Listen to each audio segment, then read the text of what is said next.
Hi everyone, thank you for asking me to come and talk today. My name is Bristi and I'm a respiratory physician at Westmead Hospital. Can everyone hear me? So I learned a lot while making this talk that there's not much in the way of evidence regarding beyond case reports that is regarding pulmonary problems and sleep problems in osteogenesis imperfecta. But what I will go through is what the common reported lung and sleep problems are, why we put you through all the tests that we do, some of which might seem like a little bit of torture, and also the treatment options. So lung disease can manifest in lots of different ways in OI. In more severe forms, you can get maldevelopment of the lungs or pulmonary hyperplasia. More commonly, you can get restrictive lung disease due to various chest wall problems or sometimes even intrinsic problems in the lungs due to collagen. Depending on any skull-based problems, you can also get airway obstruction from bony defects and basilar impression, as Professor Lentz mentioned before. And upper airway problems can also result in sleep apnea. Thoracic cage problems can also result in another type of sleep apnea called central sleep apnea, or even sleep hyperventilation, where in sleep you underbreathe, which can result in carbon dioxide levels slowly going up when you sleep. And finally, your lung problems can also affect your heart, and you can get something called pulmonary hypertension, where the blood pressure running through your lungs ends up being high, and that can contribute to breathing problems and shortness of breath. And there's a relationship between the risk of getting lung disease and the severity of OI that you have. So in terms of restricted lung disease, essentially this is just a fancy name for when your lung volumes are reduced. And as I mentioned previously, the most common causes are having problems with your chest wall, so kyphoscoliosis and vertebral collapse, which results in loss of height of your spine, but also squashes your lungs. Having rib fractures can also be a problem because it affects the way you breathe, and also pain from fractures can result in the inability not to deep breathe. But there's also pulmonary collagen abnormalities as well. So there's lots of collagen in lungs, and if you have any problems with collagen, this results in abnormalities of the lung where they can't expand properly and can't contract properly. And if you have any problems with taking deep breaths, or you've had chronic lung collapse because of chest wall problems, you can get recurrent infections in those areas. And more infections can result in more lung collapse and scarring in the lungs as well, which can only make your restrictive lung disease worse. So how do we test for what kind of lung problems you have? We like to do lots of radiology. I'm sure every time you go to hospital, someone might try and do an X-ray. And X-rays done over time are useful in monitoring what your lungs look like. And CT scans, which are a little bit more radiation, give us more information, not only in terms of do you have an infection, how squashed your lungs are, how big your heart is, but it can also tell us what's going on in the spine. And finally, we like to do breathing tests called spirometry, which I'll go through, and also more formal lung function tests where we put you in a creepy glass box and tell you to do some breathing exercises. And finally, as I mentioned, because you can get pulmonary hypertension, an ultrasound of your heart is sometimes useful, especially if your breathing has changed or gotten worse and your lung function is exactly the same. It might not be predominantly a lung problem causing your symptoms. So radiology is very useful in telling us if it's a chronic problem or something that's been going on in a long time, or is there something completely different in your X-ray, and that's why you're suddenly more breathless than usual. And that could be an infection, so you might see a pneumonia on an X-ray, or new lung collapse. And more chronic changes that we monitor over time include the shape of your thorax or your chest. Has your upper airway changed, or has it become more distorted? Or is it suddenly that your heart is much bigger than it was, say, 1 or 2 years ago? So this is an X-ray of one of our patients with OI. And I'm just going to go through all the changes that we sometimes see, and some of the changes that we monitor over time if you get an X-ray year after year after year, for example. So what you can see is that this curving of the spine, this is only a front film, so you can't see the kyphosis per se, but you can see definitely the scoliosis or the curved spine. You can see cardiomegaly, which just means that the heart's very big. So a normal heart would be probably half of that size. And you can see atelectasis, or a little bit of white in the corner, where the rest of the lung is nice and black because air on an X-ray turns up as black. So there's a little bit of lung collapse there. And finally, with spinal abnormalities, what you can get is your tummy gets a little bit squashed, and that increased pressure ends up also squashing your lungs. And in this person, there's a little air bubble in the middle of the lung fields that shouldn't be there. And this is a hiatus hernia, with the abdominal pressure having squashed the stomach upwards into the chest wall. And when we see something like this, we often like to follow it up with a CT scan to give us more information about what might be going on in terms of contributors to someone's breathlessness or lung problems. And what we can see here is you can see the scoliosis again, so the curvature of the spine where the vertebral body is pointing sideways instead of upwards. Lung collapse or atelectasis, which is this little band of white where lung otherwise would be black. And finally, with what I had mentioned with the hiatus hernia, it's quite severe, and that increased intra-abdominal pressure from the squashed abdominal contents has actually resulted in not just stomach but bowel loops also taking up this person's chest cavity. So you can imagine that lungs, this is the right lung and this is the left lung, if you can see my cursor. No, you can't. No. Okay, I'll just point. So right lung, left lung, usually they're twice the size of that. So this person's big heart, their scoliosis, and also the hernia that's in their chest cavity is all contributing to lung collapse, squashing the lungs, and will result in reduced lung function in this person. So how do we measure? Basically, we want to measure the severity of someone's lung restriction. And what we want to do is compare it to previous values. So you want to see if over time things are changing or getting worse. And sometimes it helps you also assess if there's other things going on, such as asthma on top of their OI. And in the future, if there's a reduction in lung function, it predicts for complications, such as if your lung function is starting to drop below a liter, for example, you're at higher risk of conditions such as hypoventilation or respiratory failure, and a higher risk of conditions such as pulmonary hypertension. So when people get you to do a spirometry, which is the machine where you've got the mouthpiece and you have to make a really good mouth seal, and essentially they ask you to take a deep breath in and blow out really, really hard, which is sometimes quite hard to do. We test for two things, something called an FEV1, which is your forced expiratory volume in 1 second. So how much of that deep breath you can get out in that 1 second. Most people should be able to get out 80% of their breath in that first 1 second. If you can't, you might have asthma. And the second thing that we test for is something called a forced vital capacity. So what volume you can get out forcefully by the end of expiration. And with people with OI, if they've got any restrictive lung disease, it's the FVC that will slowly drop over time. And this is what we end up monitoring. So spirometry is quite simple to do. You can just do it in a doctor's room. But if your spirometry is unusual or if it's dropped off over time, then what they often get you to do is lung volumes. So they get you to sit in a little glass box and they close the door. So if you're claustrophobic, it's not a very fun test to do. But they can measure something called total lung capacity, which is the maximum volume of air you can fit into your lungs, and then all the smaller lung volumes on top of that. And that gives us more parameters to monitor.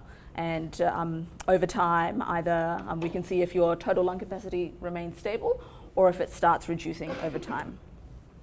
And the other test they'll get you to do is breathe in a mixture of gases to see whether your lungs allow the transfer of oxygen that you breathe in into your bloodstream as well. And that's a test called the DLCO. So they'll get you to breathe a mixture of helium and carbon monoxide. It's not enough to make your voice squeaky or change. And what they do is see how much of that carbon monoxide gets from your lungs into your bloodstream. And if your lungs, if the lungs are normal enough, that is, there's not lots of collapse, you don't have the condition called pulmonary hypertension, this number will come back normal. But if it comes back low, it tells us that maybe the collapse or maybe your degree of lung disease is starting to cause other problems. So the problem is that all these lung tests rely on predicted values. So what they get compared to is someone else, your gender, someone else, your age, someone of a similar ethnicity, and it takes into account whether you've taken any Ventolin, for example, and also whether you smoke. But the other thing that it needs to take into account is your weight and your height, which becomes difficult in some people with OI. So spirometry and lung function testing is often not accurate in people with shorter stature. And what we often use in people who are of short stature or people who are in a wheelchair where you can't accurately measure height is arm span. However, if you've had arm fractures in the past and you can't stretch your arms out, that makes it difficult again. Now, if you pick the incorrect height, so if you pick a smaller height because you've decided to measure someone from the end of their wheelchair to the head, which is not correct, but I've seen people do it, you might get a normal lung function reading when you actually have quite severe disease because they're comparing you to someone of that height, which might be 120 or 100 centimeter person. And again, if they just estimate your height, so they pick a larger height than you actually are, you might get an abnormal lung function reading and have to go through all these other tests when you've only got mild disease. So what do we do to try and overcome this? We try and do baseline lung function when a person is old enough to do reproducible tests, and that's usually in early teenage years. And then you continue to monitor lung function after that using the same technique that you use to obtain their height, which is usually arm span, and then closely monitor not just the predicted values, but the actual absolute values. So I've got some interesting lung function of people with OI. So the first one on the right-hand side is a person who was labeled as having obstructive lung disease based on their lung function test. And the reason it's obstructive is because what you can see is there's a FEV1 to FVC ratio that says it's 75%. So for this person's age, weight, height, gender, their ratio comes as obstructive because that ratio is low. And the total lung capacity ends up being normal. It's 75% predicted, so anything that's red is abnormal. And their DLCO, so their ability to get oxygen across their lung membrane, is also normal at 87%. This is lung function of a person who was reported as having lung restriction or squashed lungs, for example. And the reason this is because the ratio, so the FEV1 to FVC ratio, ends up being normal for this person at 75% when you compare to their age, weight, height, ethnicity, and gender. And their TLC is only 42% predicted, so it's severely reduced. And their DLCO is also normal. If you look at this person's absolute values rather than their predictive values, you actually realize the volumes are exactly the same. So the FEV1 to FVC ratio is 75% in both cases. The FEV1 is 1.04 litres, FEV1 here is 1.06 litres, and even their TLC, when you look at it, is 1.75 litres compared to 1.62. So it's not that different. What the difference is there's a 20 centimetre difference in height. And this is actually the same person 1 year apart, and they measured their height wrong. So it worked for me. Mm-hmm. Yep. So the pointer worked for me, not working for you? Not when I use the mouse trackpad. Sorry. But No, unless someone can get it to work, yeah. But it's the same person 1 year apart, and what has happened is this is their original lung function, where the technician who did the test measured their arm span, and the previous years we'd been measuring their arm span, and this year a completely different technician for some reason decided to measure height from the bottom to their head, but they're in a wheelchair. And it's made a dramatic, complete difference in how you would interpret their lung function. They've gone from a severe restriction that we were monitoring to something that looked more like asthma. So correct measurement of height does make a big difference in how your lung function is interpreted. Okay, so with lung problems, how do we treat it? Professor Gunton already broached on this. It's really important to prevent infection. So if you've already got squashed lungs, if you've already got lung restriction or poor lung capacity, any sort of infection is going to make you really breathless, might put you in hospital and you become very sick. So you want your vaccinations to be up to date, so flu vax, pneumococcal vaccinations. And if you have other things that can contribute to lung infection, so a big hiatus hernia or even reflux, it's important to manage that, because if you're getting silent reflux into your lungs, it causes inflammation, it causes infection, or it can even cause aspiration pneumonia. If you're getting signs of infection, treating it early is really important. Sputum clearance, my experience in hospital is that physios are very scared and careful in terms of aggressive sputum clearance because of the increased risk of fractures in people with OI. The other important thing that I haven't mentioned here is trying to maintain good bone health, so reducing the risk of vertebral fractures so that you don't get worsening kyphoscoliosis, or preventing rib fractures so you don't get worsening lung restriction is also important. So trying to maintain lung volumes where you can is important. Now the other thing to manage is if they start getting complications of their lung disease, to try and treat that early. So if there's any evidence that you've got any asthma at all, so if you're wheezing or there's a family history of asthma, then treating that with puffers early. And if you're starting to get symptoms of sleep apnea or sleep hypoventilation, identifying that and treating that early also definitely helps maintain lung function. And if pulmonary hypertension starts turning up, treating that as well. So the second part of the talk is just quickly on sleep disordered breathing, which is a fancy name for a condition that is essentially something that causes pausing in your breathing or shallower than usual breathing during sleep. This can be often due to two things. So if you've got problems with your upper airways and they're squashed and they become floppy, if they're floppy enough, you might snore, but if they're really floppy, they might collapse when you sleep, and that's something called an apnea. Or if they're floppy enough and they just close a little bit and you get shallower than usual breathing, and I'll show you some pictures, that's something called a hypopnea. And you can imagine that when your brain starts detecting these underbreathing episodes because your oxygen levels drop or your airways close, you might wake up with a choking episode. This results in lots of arousals or lots of breaks in your sleep. So it causes sleep fragmentation. And if you're getting poor quality sleep overnight, you're going to feel like rubbish the next day. And so you get a lot of daytime sleepiness. And daytime sleepiness for a long time or poor quality sleep for a long time really impacts your quality of life and what you can get out of your day. Sleep apnea is a problem in the general population. In OI, there's different types that sleep apnea can present. It can present as obstructive sleep apnea where your upper airways close.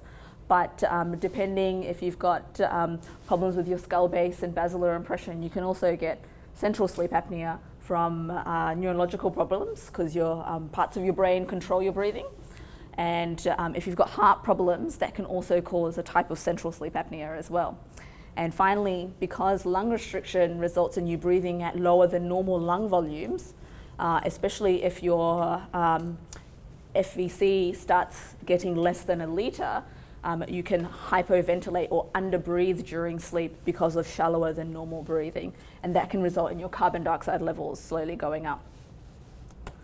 So I've already mentioned this, so I won't go over it. But there's starting to be research about whether the constant low oxygen levels in OI in people with sleep disordered breathing can contribute to worsening metabolic bone changes. But nothing's been published yet, or not that I could find.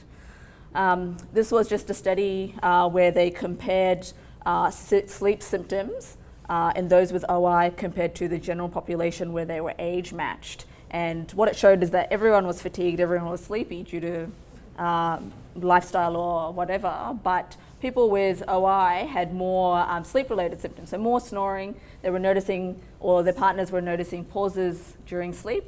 They were getting more restless sleep, and they had more difficulty concentrating than people in the general population. And so when symptoms like this arise, this is when we usually think about organizing a sleep study. And this isn't something that's just a problem in adult life. They've done studies on children with OI, and their AHI, which is the apneas that I talked about, and the hypopneas all added together, so the number of sleep apnea events in an hour, it starts presenting in childhood, especially if you have worsening motor function. So kids with OI who can't stand up or have an impairment in their walking are more likely to start having higher AHIs compared to those who can't. So you've got the symptoms of sleep apnea. What we do then is put all these leads on your head, bands across your chest, a little box on your chest, and we ask you to go to sleep, which is pretty hard, but it's the only way that we can actually see if you've got sleep apnea. No one's invented a better test. If you do, you'll be very rich, trust me. So what we do is we measure your sleep quality. We measure to see if you're having any obstructive events. So are you stopping breathing or are you under breathing when you sleep? And we also look to see if you've got these funny central events. That is, so you'll have these bands across your chest, and what they do is check for your effort. And if there's no effort, then it's not something that's obstruction up here that's causing your sleep apnea. It's probably a nerve or brain problem. And they might poke you in the wrist and test your arterial blood gases, and that's to see if your carbon dioxide levels rise when you sleep. So this is an example of one of our OI patients who has obstructive sleep apnea. And what you can see, and I don't have a pointer, I'm sorry, but what you can see is on that top row where it says nasal pressure, that's testing how much airflow is coming out of your nose. There'll be a little sensor here sitting underneath your nose. Yes, we like to give you things that make it harder for you to sleep. But if you're tired enough, you will sleep. So what this shows is that you can see that the signal keeps dropping off. So it's normal and then it suddenly drops off, normal and suddenly drops off. And what's happening is when you're getting blockage of your upper airway, nothing's coming out the front. So that's called a hypopnea. If it was severe enough, it would be called an apnea, because you'd see an almost flat line where there's no breathing at all coming out of the nose because of a sleep apnea event. The bottom one is more severe. So what's happening here is that the flow's dropping off because the upper airway is slowly becoming more and more occluded. And with that, the top red row is your oxygen level. So the oxygen levels are going from 98 to 93 continuously. And you can imagine if you were asleep for a third of your life, so if you get 8 hours of sleep, that's a third of a day, a third of your life. If you spend a third of your life with low oxygen levels, that can cause lots of problems in the future. As I mentioned, we also check for hypoventilation, which is rising carbon dioxide levels during sleep. And this is another person with OI, and what's happening, so this is the CO2 monitoring trace where I've put the arrow, is as soon as they fall asleep, their carbon dioxide levels start creeping up, up and up. And that's because of their lung restriction. They've got really low lung volumes, and when they go to sleep, those lung volumes drop off even more.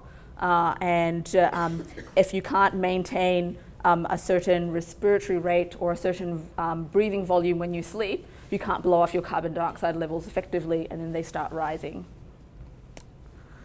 What are the treatment options when we find problems like this? Well, you might have heard of something called CPAP, which stands for continuous positive airway pressure. And what that is a machine connected to tubing, connected to a mask.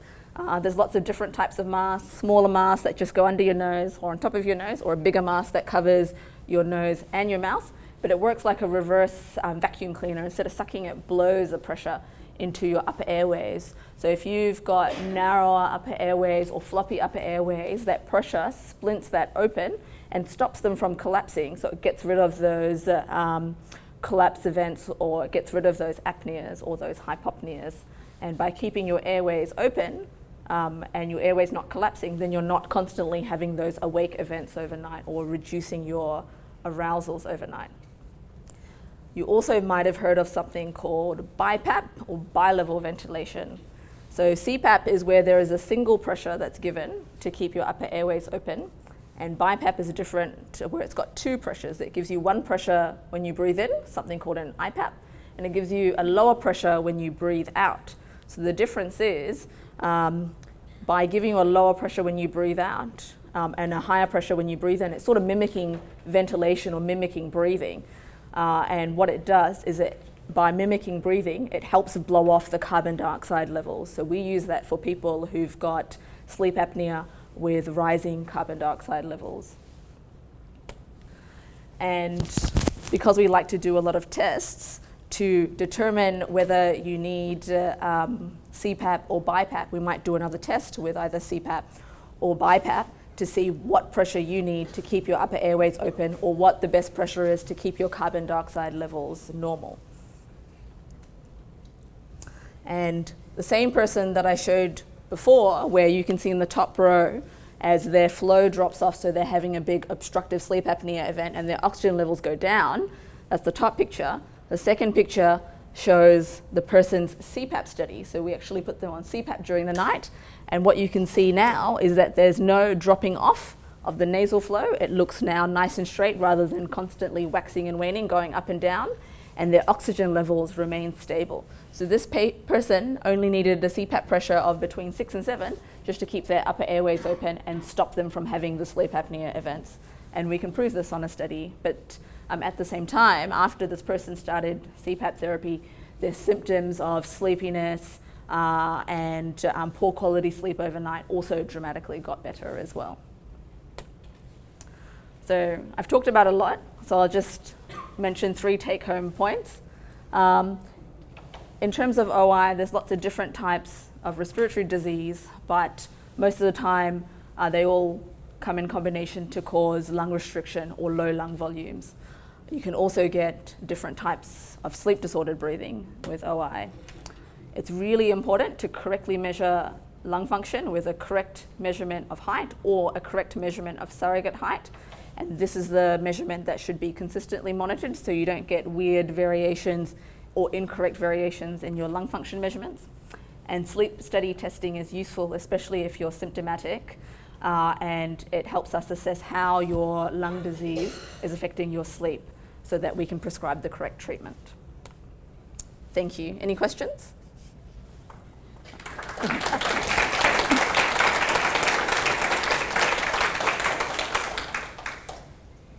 Yes. Many of us have known that the highest incidence of passing away with OI is lung problems, respiratory failure. And all of that's really useful, but at the critical stage, when you're in ICU and you've got pneumonia, what do our doctors need to know? You know, the doctors at a base hospital in a regional town, what do they need to know? Because, I mean, if it's, is there a connective tissue issue within our lungs that they need to be aware of in order to treat us more effectively? Yeah. I think that's hard. If you're really sick and you're in ICU, a lot of the time it's general management. So treating an infection or treating whatever the underlying cause is with antibiotics, or if there's fluid in your lungs, treating that with fluid. But it's really important if they know your history, if you've got any problems with sleep apnea, or if you already have a problem with respiratory failure, so high carbon dioxide levels, then it changes the way they ventilate you when you're very sick as well. But should we tell them be aggressive? So because otherwise it just, apparently we collapse in that sense much faster. Yeah.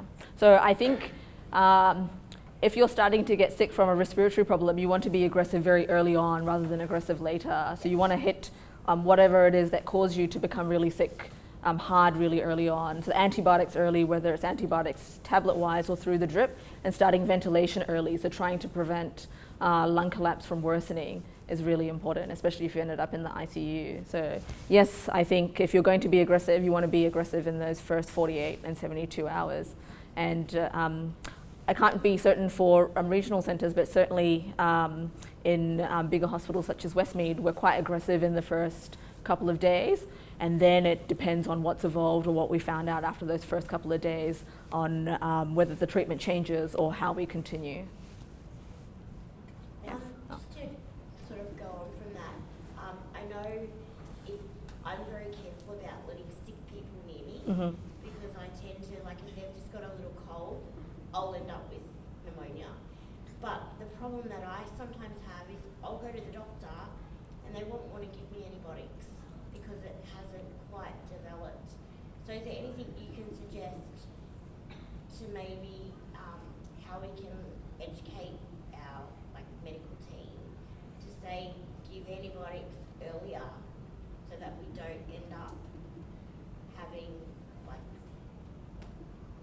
having problems, yeah. I think that relies on your general practitioner understanding what's going on and understanding the risk of infection, especially if your lung function is low. So for example, with people with asthma, GPs are really aware of asthma or even COPD, and they've got these asthma action plans or COPD action plans. So what we sometimes do is write an action plan for people with different types of lung diseases that aren't just COPD and asthma to try and educate GPs. And that could be something that you could come up with your GP and your specialist. And in people who are more reliable, often you can give them a script for antibiotics that they can start at home and then see their GP the next day in case you start getting symptoms in the middle of the night. Yeah. Yeah. Yes. I've had pneumonia and it was horrible when they tried to get it out.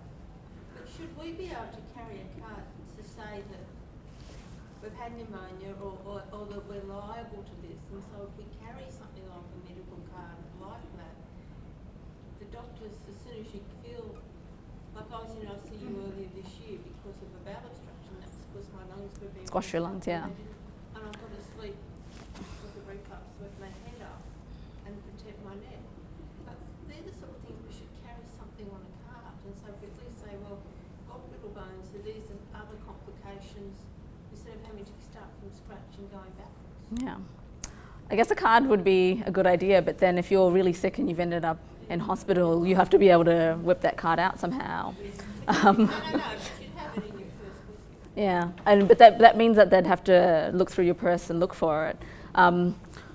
Sometimes in hospital, what the doctors can do is look at your past history and see if you've had recurrent. When you've been to multiple hospitals And they don't do all that. around the state. Yeah. Or have a good GP. Yeah, exactly. And in your complex,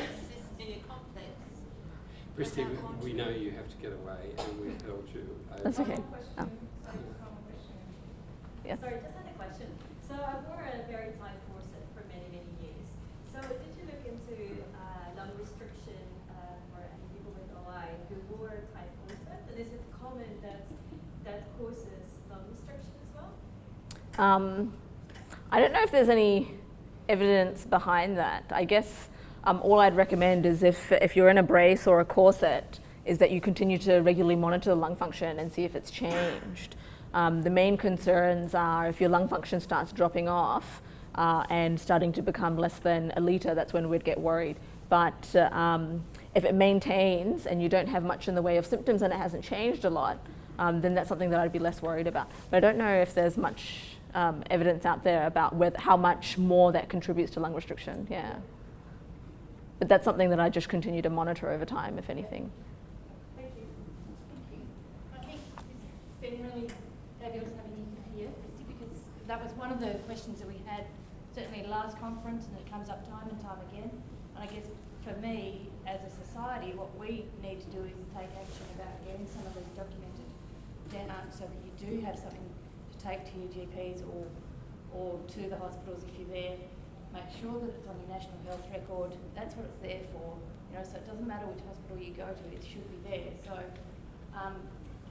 this is the sort of stuff we need to be really proactive about ourselves to make sure people know about it and make sure that you have your vaccines and the like. So and that your peers know about that. Thank you very much for coming in. And I know we will get questions on it. Once we get down to your morning, so there's a wedding to go to. It's not my wedding. But then we would be overly honest. Thank you very much for taking the time. Really not a appreciate it. problem. And I won't pull them all out because it is actually quite. Okay, thank you so much. Yeah. Enjoy that. Thank you so much for that.